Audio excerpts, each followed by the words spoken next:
Hey, knife nerds and everyday care people. It's the Big Canucker here, and got myself a review here of a knife that I was never really on my radar for quite... Oh, what is it? We got this little goofy thing going on in the hair. Honestly, I'm not a vein fucker, but...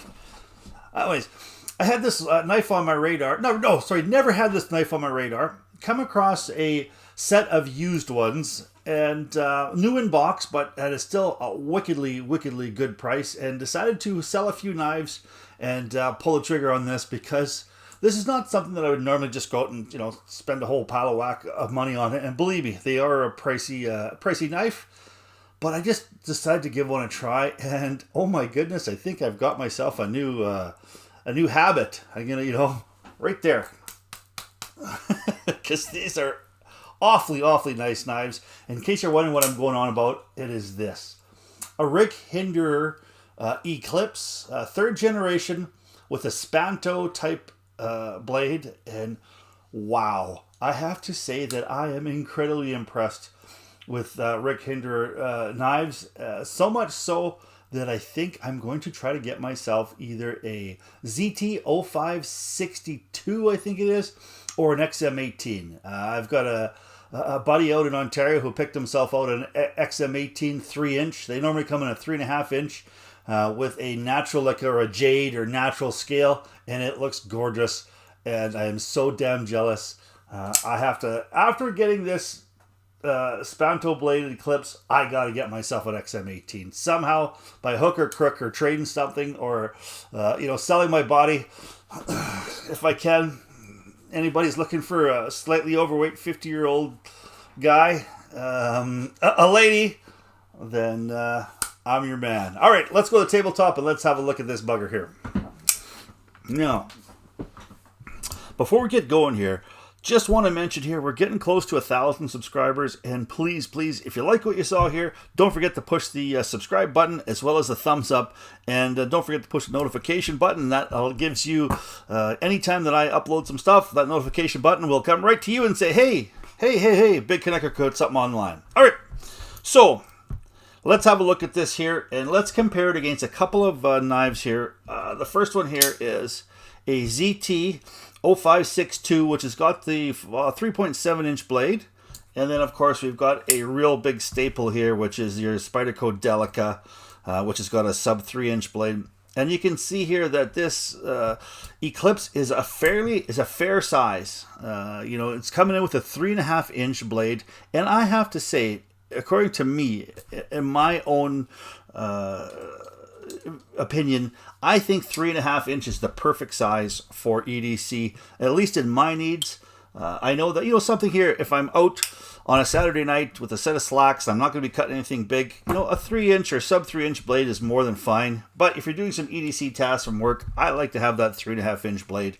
And you can see that it is almost all usable blade. And this is a really interesting blade shape, the Spanto tip. It really doesn't do it justice until you actually see it here in life. Now, I happen to put this on my KME, and I sharpened it up, and I put that nice wide big choil at the front. Sometimes I seem to like that. It seems to get a real wicked slicing tip, and that's kind of why I did it. A lot of people may not like that. You've got a smaller bevel here with a great big one at the front, and it's to each his own. I did it because I like the way it slices, not necessarily how it looks.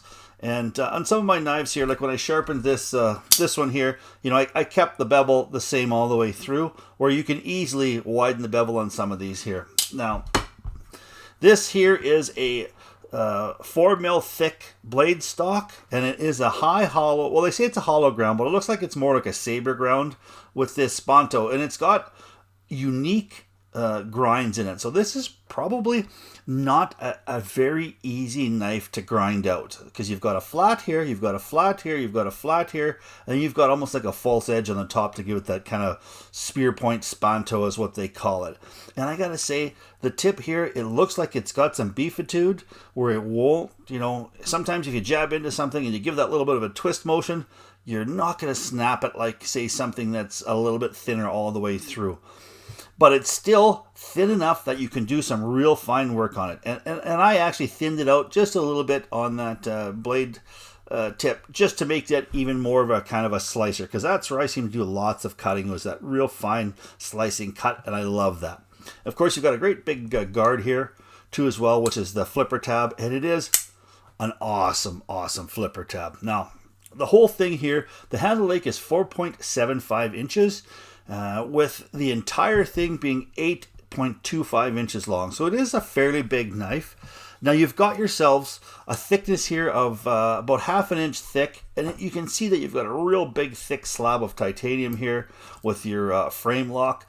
Now this here has also got the an insert, a steel insert, so you're not going to have any of that lock stick, and it seems to really, even though you've only got about, let's just see here, about 30% lock up here, it seems like it's bank vault closed.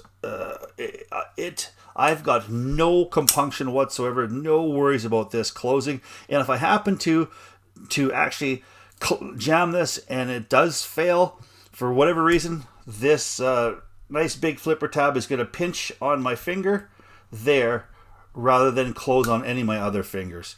And therefore, if it does happen to fail, I'm not going to lose a pinky, or I'm not going to lose a pointy finger, because that finger right there is my wife's favorite finger. So hopefully she doesn't see this, otherwise I'm getting kicked in the balls. Okay, so yes, the overall handle thickness is a little over ½ inch thick, and you're looking at probably about an inch or 3/4 of an inch wide too as well. It's got some great ergonomics. Now I am got big hands. I've got double XL hands, and my hands fit on here with a full 4-fingered grip. And I like the fact here that they've got some ever so slight jimping on there, but it's not like that ZT jimping here, where you've got that real hard jimping here, that when you're doing your flip, your finger comes on there and it does a little bit of a rub to it. This one here, you've got a really nice soft landing area here, and I can flip this knife over and over again. So now, the handle material here, you've got some black G10 on this side, and it comes in a multitude of colors. I was really blown away by the fact that you've got the black here, and I love this blue color here too as well. And it seems to be wearing fine. There is a little bit of snail trails in it, but you're going to get that with any sort of titanium. If you've got a titanium frame lock or a titanium scale, be prepared to get yourself some snails on it, because that's just the fact of the matter. That's what titanium does. Now, this knife, when it comes in the box, and what we'll do is here, we'll grab the box here too as well. Here is the Hinderer box. Of course, with it, you're going to get yourself comes in a nice little heavy-duty bag, and then of course you've got some who hand assembled it, with his signature on there, and then of course you've got some instructions on how to change out the tri-way pivot, and of course you've got some nice Hinderer stickers, which I'm going to put on my sharpening box. But and then of course you've got the bionic packing peanuts here, and it's a nice nice aesthetically pleasing box. But this tri-way pivot, we'll talk about that too as well. So Hinderer knives for the longest time came with these nylon washers instead of your phosphor bronze washers. A lot of people really didn't like that, and so I do believe that Rick Hinderer looked at it and said, hey, look, this knife is going to be doing a multitude of things. It's going to be a showpiece. It's going to be a flipper piece. It's going to be a piece that works well in the sand. It's going to be a piece that works well in wet countries. So let's take that pivot and let's put it a whole bunch of different ways. So inside this, you can actually take and put in these nylon washers, or if you want a more traditional, smoother feel, you can use these phosphor bronze, or you can take these little plugs. And inside the blade, there's a little indentation where right now it's got some bearings in there. And if you want to take those bearings out, they are thicker than these other two, so you got to put these two pieces in there to make the blade flat in order to put your nylon or your phosphor bronze washers in there. Now, if you want to know what the hell I'm talking about, you can actually go to this YouTube here, youtube.com/user/Hinderer Knives, and it'll show you a more in-depth system, more in-depth look at the tri-way pivot system. Holy cow, did I ever butcher that. Now, if you have a look here, this knife came with a tip down carry. You could actually remove these two little screws in this plate, and you can put the pivot on that way to have it tip up or tip down. I happen to like it tip up, but it does come tip down, and I like the fact that they put this little plate in there. Just goes to show you that you can have a little bit of beauty in this fully functional knife. Now, like I said, you've got the lock bar insert, and you've got the Rick Hinderer designed over travel stop too as well. A nice big beefy lock bar. It has done a fantastic job, and you can see here that it has got, I think, an extremely good looking overall shape. I'm definitely going to give that a lot of, a lot of hits on this knife and not a lot of misses. That's what I like to do. I like to say that we'll go through the hits, the misses, and everything in between, which I forgot to say early on in my video, so damn it, I'm going to say it now. The hits are, it is tough as nails. It is a very, very good looking knife. It is smooth as hell with this tri-way pivot system on there, especially with the bearings in there.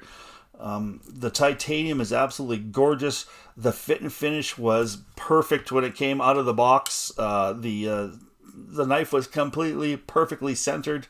The ergonomic, the fidget factor on this knife is over the top. The overbuiltness of this is over the top. It's good looking. It is so good looking. Man, the only miss that I can think of this particular knife is I wish that they would get, and I don't understand why they kind of do this, but it seems like you've got a whole bunch of different pivot screws. So you've got a flat one, which you can use a couple of pennies. You've got this one here, which you need kind of a little more of a custom thing to open up, or you can actually use a penny and kind of grind out a little piece, or if you've got a bit that'll fit in there.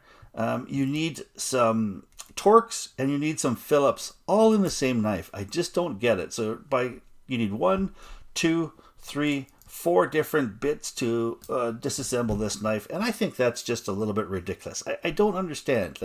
I can see that if you've got this flat, then make them all flat. Even though that is, I think, the worst screw head of all is a flat. It's a pain in the ass. But if you want to be able to make it so you can use a penny to take apart your knife, then make them all flat. Or make them all Torx, or make them all have this little kinky thing where you need to have a specialized bit. If that's what you want to do, you want to sell some bits, then make them all that same way. I just don't understand that whatsoever. But I'm sure that there's some sort of reason for it, and I'm sure that somebody will leave it in the comments why he does that. But that's the only miss that I got to say on this. And I think the other thing is, I wish it had a lanyard hole in it. I actually just tied a lanyard around the last standoff in here, and I imagine that it might get a little bit cut with the tip here once in a while, and it'll last. And if it breaks, I'll tie another one, because after all, these are just leather shoelaces. But I love the feeling of having a lanyard on there. I love using the lanyard to pull it out of my pocket, and I love that little bit of extra gripitude that a lanyard gives you. And I wish there was a lanyard hole in here, just a dedicated lanyard hole. All right, but other than that, I think this is an absolutely wonderful knife, and I am so damn pleased with this. Now, when my friend Jonathan sent me this knife to use, it actually had the bad luck of arriving at almost the same time as this Hinderer here, and I gotta say that this Hinderer knife is so well built that it makes the little flaws that are in the ZT. This Hinderer magnifies them a little bit more, especially the jimping. But I do have to say that I love the action on this, the false shutitude. I don't know if this is what it was like early on, but the fact that this is a 3 or 4 year old knife and it's so well broken in, will this hinder? I know that Hinderers have gotten a long break-in period. There's lots of times where people have say these things are really so stiff that it's got a long break-in period. Well, I'm hoping that this knife will eventually get as fall shut as this ZT. If it does, then this will be even better in my eyes. I think this is fantastic. Now, the other thing I really, really like about this knife is they have this finish on here. And it looks like it's kind of an ash and stonewash finish. I think they call this the working finish.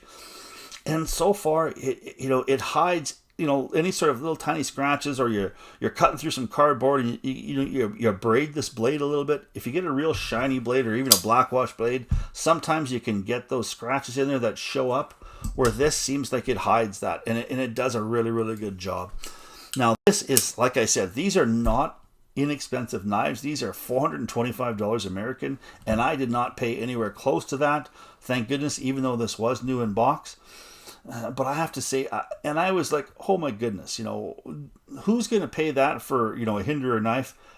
This is one of the few times when I've put this knife in my hand right from the beginning, I'm like, oh, I can understand why this knife is so damn expensive, because it is engineered and it is built with top-notch materials as well as top-notch fit and finish.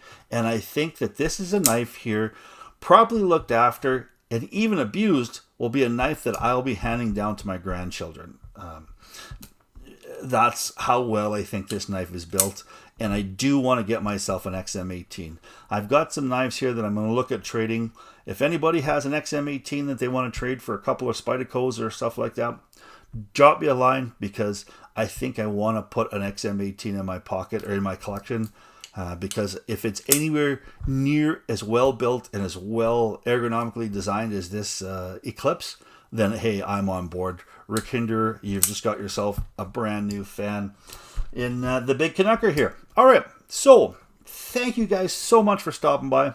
Now, if you like what you saw, please, like I said, subscribe, as well as give me the thumbs up, and don't forget to tap the notification button too as well. Now we're fastly approaching 1,000 subscribers. When we get there, I've got something going on with one of my other subscribers, who's a wonderful, wonderful fella, and I got something that we're going to be putting here soon as a giveaway.